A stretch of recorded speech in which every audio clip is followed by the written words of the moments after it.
La historia 2. Kim y Frank. El drama de la vida real que reclutó mis servicios.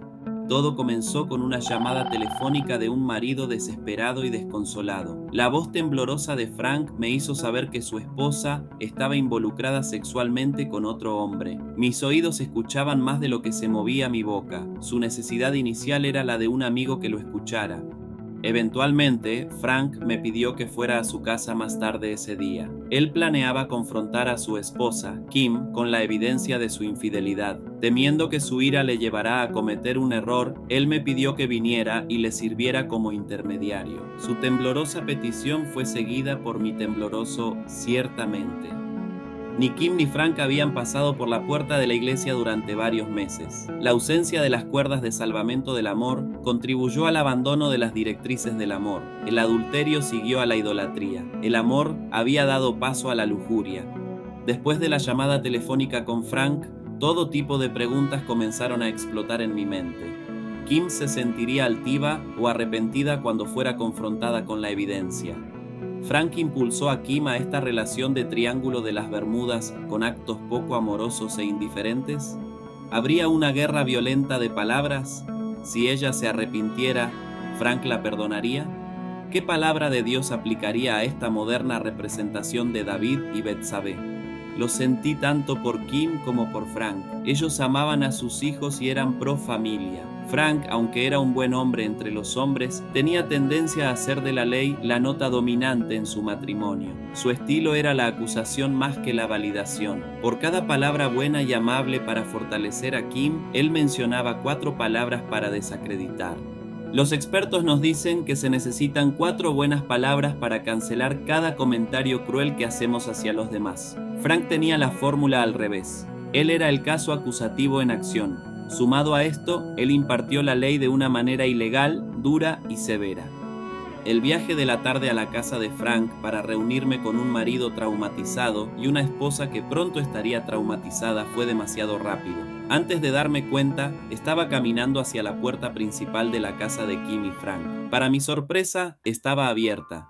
Los instintos me dijeron que ignorara el timbre de la puerta y entrara. Cuando entré a la sala, los sollozos y llantos de una pareja emocionalmente desaliñada me atrajeron aún más. Moviéndome a la siguiente habitación, una visión sorprendente atrapó mis ojos. Frank tenía sus brazos alrededor de Kim. No, él no la estaba lastimando o causando daño, sino abrazándola con ternura y sensibilidad.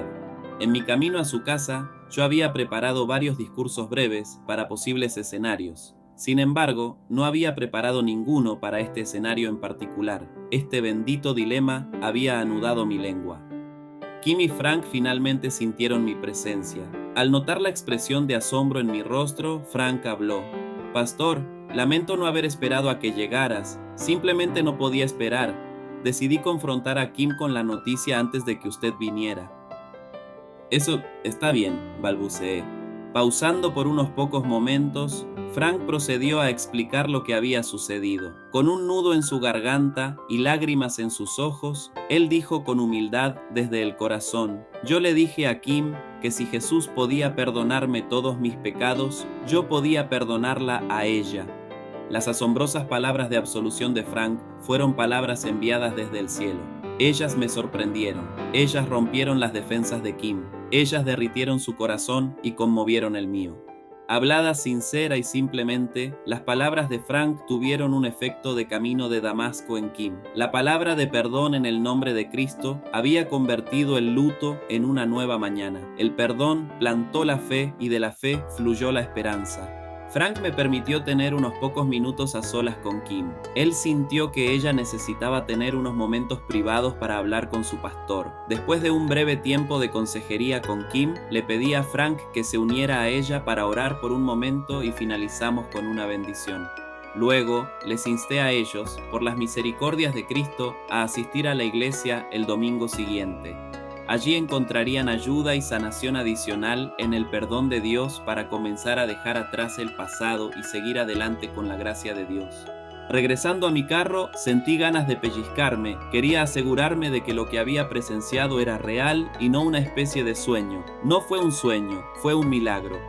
Fue un milagro nacido como resultado de la notable y amorosa confesión de Frank, una confesión nacida no de carne y sangre, sino del Espíritu de Dios a través del perdón que Cristo trae.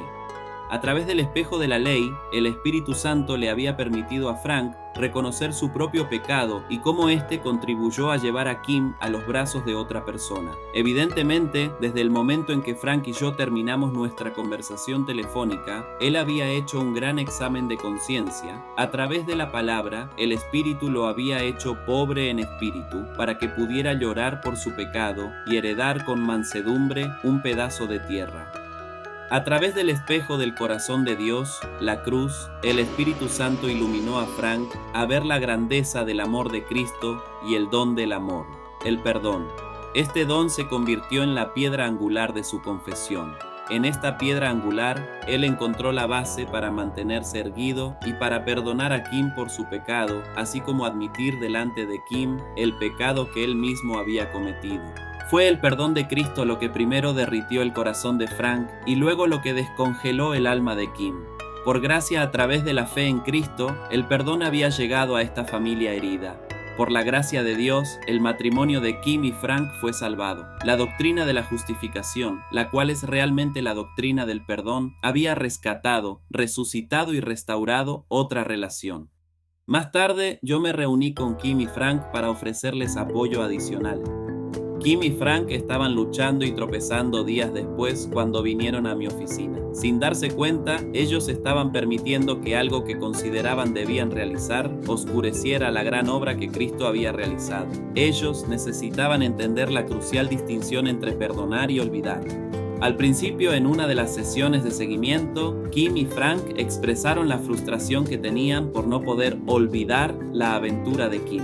Todo la traía de vuelta a la memoria, abrigando la idea de que no olvidar es solo otra excusa para no perdonar. Se sentían miserables.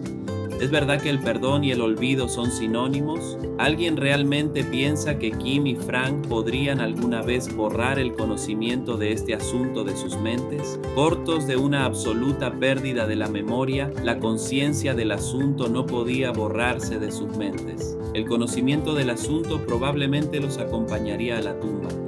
Una vez que Kim y Frank entendieron que dejar de recordar los pecados era una cuestión de no desquitarse en lugar de olvidar, ellos pudieron respirar con mayor facilidad y seguir adelante sin el peso de la ley sobre sus espaldas. A través de todo esto, ellos aprendieron que perdonar significa que, por la gracia de Dios, uno se esforzará por no traer al presente los pecados pasados de los demás.